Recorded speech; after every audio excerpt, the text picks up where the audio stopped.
Mama, welcome to the Mrs. Mummy PhD podcast. I am your host, Dr. Michelle Gibbs, and this podcast exists to help scholarly mamas like you to achieve your life and academic goals without sacrificing what matters most. Here, we're changing the overwhelm, juggle, struggle narrative around what it means to be a mama on an academic journey to one of empowerment, fulfillment, and purposeful success. So how do we successfully navigate these journeys? Well, first, we need the space to embrace this unique blend. Let's begin by saying yes to creating a life that feels as good on the inside as it looks on the outside, because that's when we truly become purposefully whole. So get ready for the most non-traditional, unconventional, and revolutionary approach to PhD motherhood, because one thing I have learned over my many years of experience on this journey is that if you want something different, you have to do something different. But you must be brave enough to think differently first. So, Mama, are you in? Fabulous! Let's begin. These are our journeys of becoming. Hey Mama, welcome back. It's so lovely to have you tuning in today, and I am so grateful that you have chosen to spend this time listening into this podcast today. Today's episode is all about why you are not feeling fulfilled, because we know how amazing of an opportunity a PhD is, and it's so great. And when we talk to our families, they think, oh my goodness, you must be just the most intelligent person in the world. You've got this amazing opportunity, all those good things. And yet we feel so unfulfilled. The same is true for motherhood. We know what a privilege that is to call ourselves a mother, and yet we feel unfulfilled. We know what a privilege it is to have the freedoms that we get to enjoy in certain parts of the world, and yet we feel unfulfilled.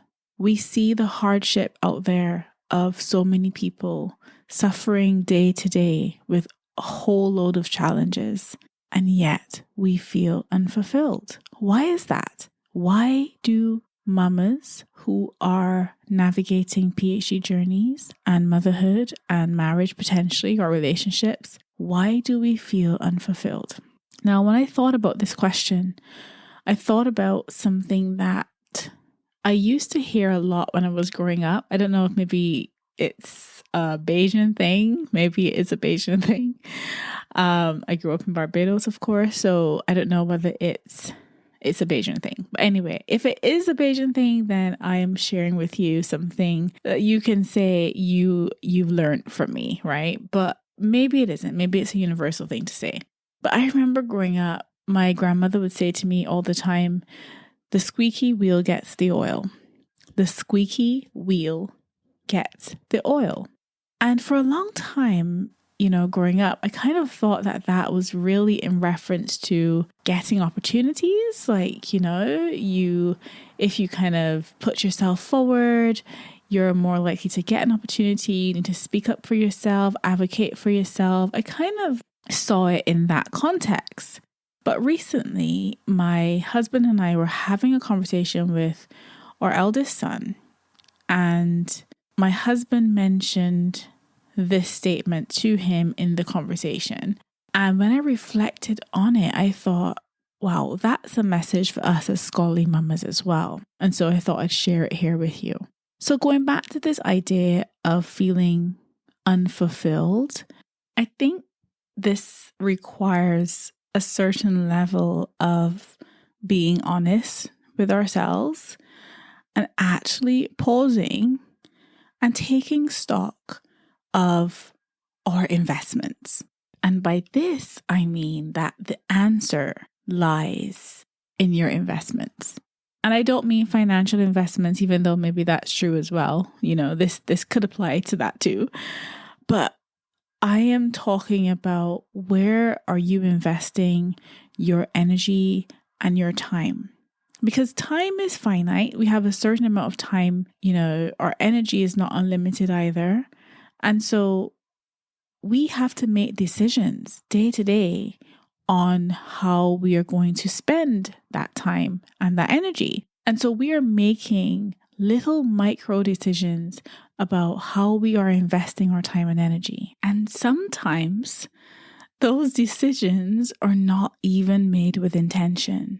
You'd be surprised at the number of people that will go through an entire day and not even be aware of how they've spent their time, how they have, where the kind of time suckers were, where they've been spending too much time on a particular thing that they could be spending elsewhere. So it really is about making those little micro decisions, whether intentional or not. So of course it's to our advantage to make them intentional, but it's about making those little decisions every day that lead us to a particular outcome in our lives, whether that's by design or whether that's by default. And this is where it takes me back to the whole idea of the squeaky wheel gets the oil. Strange connection, but one of these little profound moments that kind of sticks with you and just gives you brand new insight. And so how does this have anything to do with the squeaky wheel gets the oil? For me, when I think about investing my time and my energy, where I invest my time and energy, that's where those aspects of my life, those hats that I wear, will thrive. So if I am only investing all of my time and energy into my research or into my job or into whatever, you can fill in the blank about what hat that is, then that's where you are going to thrive, right? So if you are only focused on your research, guess what that makes you? A good researcher. And of course, who doesn't want that? We want to be good researchers. We embarked on this journey so that we can develop our knowledge and our skills in this particular area. So of course we want to be good researchers, but we're also mamas, we're also wives or partners. We wear many other hats. We've got other responsibilities outside of that. And so we want to experience purposeful success in those areas of our lives as well, especially when these hats really complement each other, right? If we are thriving in one area of our lives, then we've got the capacity, we've got the energy, we've got the motivation to be able to pour more into our research work or our career paths. We've got the drive to be able to do that. But when we're depleted in every other area and every other aspect of our lives, what's left? What's left, right? What's left to even pour into the research that we have embarked on in our scholarly mama journey, on this PhD journey, right? Where does that leave us? Depleted, not able to pour into any other cups. But if you want to experience holistic growth and fulfillment in all of the other areas of your life, you need to invest in them. You need to invest in them. You need to apply the oil. You need to listen to those squeaks. They're calling out to you saying, please, please oil me up, right? You need to listen to the squeaks, because when you oil those squeaks, those are the wheels that will keep moving. So where you are investing your time and your energy is like the oil, right? That's going to keep this machine moving. When you invest your time and your energy in the things that really matter to you and the things that are important to you, those are the areas of your life that will thrive and in which you will flourish. The same is true for your relationships, your money, your health. When you invest in these areas, and I know it is very tempting as a scholarly mama to overlook the importance of some of these areas, but also to delay investing in them, for lack of a better word, delay your investments for a time where life feels easier, less stressful. When you've achieved this, when you've achieved that, then after this, you'll get back to those areas that matter the most to you. You'll get back to investing that time and energy where it matters and say, oh, you know what, I'll kind of get to that when I finish my PhD, or I'll, come back to that later. And if you're wondering how I know, It's because I have lived it. I have lived it.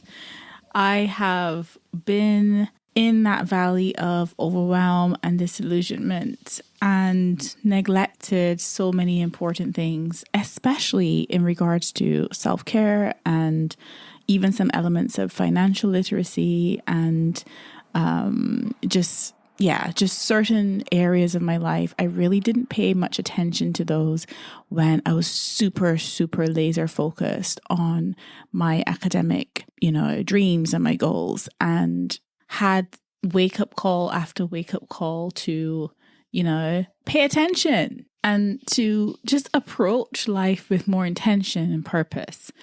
And so I know it's not uncommon. I know it's not uncommon when the pressures are high and everything is building up and it feels overwhelming to easily neglect certain areas of your life. But all the while, when you are not oiling those wheels, they're getting rusty, they're malfunctioning, they're not working properly. You are not thriving in those areas. And so your well-oiled machine is now beginning to get stuck, and if left unattended, could potentially come to a grinding halt, and then you don't actually get to achieve the goals that you've set for yourself, and you lose out on spending time with the people that you love and care for. And of course, achieving purposeful success and experiencing scholarly joy, because you are not oiling those squeaky wheels. And so I just wanted to leave that thought with you, that the squeaky wheel gets the oil, and that is true for our scholarly mama journeys as well. I don't need to tell you that you are more than your PhD, because you know this, right? You're the one wearing all these hats. So you know that you are more than your PhD. But for some reason, that seems to be the only wheel that's getting the oil at the moment. And other areas are being neglected, and you're beginning to feel unfulfilled in your scholarly mama journey. And it doesn't have to be that way, right? You can navigate this journey and do it well and finish well and enjoy the other dimensions of your scholarly mama life. And I guess I'm here to be that little voice to say, pay attention to those other squeaks. Listen in. See where you need to be auditing and reassessing how you have been operating and navigating this journey so far. Maybe there's scope for change there, but change is never going to happen without intention. First awareness and then intention. Because again, you are a scholarly mama. You're wearing multiple hats. Sorry, you probably hear my son banging a bowl in the background, but this is real life. But you are a scholarly mama who is wearing many hats, and you can do that proudly, right? But it does require you to change your thinking about it and then take purposeful action. And I think one of the reasons why I don't even use the terminology of work-life balance anymore is that for me, I think different wheels sometimes need different amounts of oil and need oiling at different times. And so it's really important to listen to those squeaks, to pay attention to those squeaks, because it may be time to oil that wheel. It may be time to invest in that relationship, in that self-care, in that friendship, in that rest. It may be time to invest in the things that matter. It may be time to put some boundaries in place and say, actually, I am not going to burn myself out on this thing or that thing, but I am going to spend some time oiling this wheel and making sure that this machine keeps working, making sure that I'm protecting the assets and making sure that I am looking after the things that really matter to me and protecting those things, investing in those things, investing time and energy and intention and love and care in the things that matter most to you. And of course, yes, I talk a lot about flexible focus, and there are times where you've got to focus on one aspect for a little bit, perhaps a little more than other areas, because you've got deadlines or you've got something coming up. But I think if that becomes a habit where that's the only thing that you are paying attention to, that you are investing in terms of time and energy, then it's no wonder you're not feeling fulfilled. Remember, mama, the squeaky wheel gets the oil. I hope you enjoy this episode, and I hope to see you in the next one. Take care, mama. Sending you lots of love and gratitude. Take care. Bye for now. Thank you for tuning in to the Mrs. Mummy PhD podcast. I hope you've enjoyed the episode, and if you did and you want in on this movement, please head over to mrsmummyphd.com or scholarlymamas.com. If you want to do your PhD well without sacrificing yourself or those you love dearest, then you need your hands on my free training called the PhD with Purpose Maminar.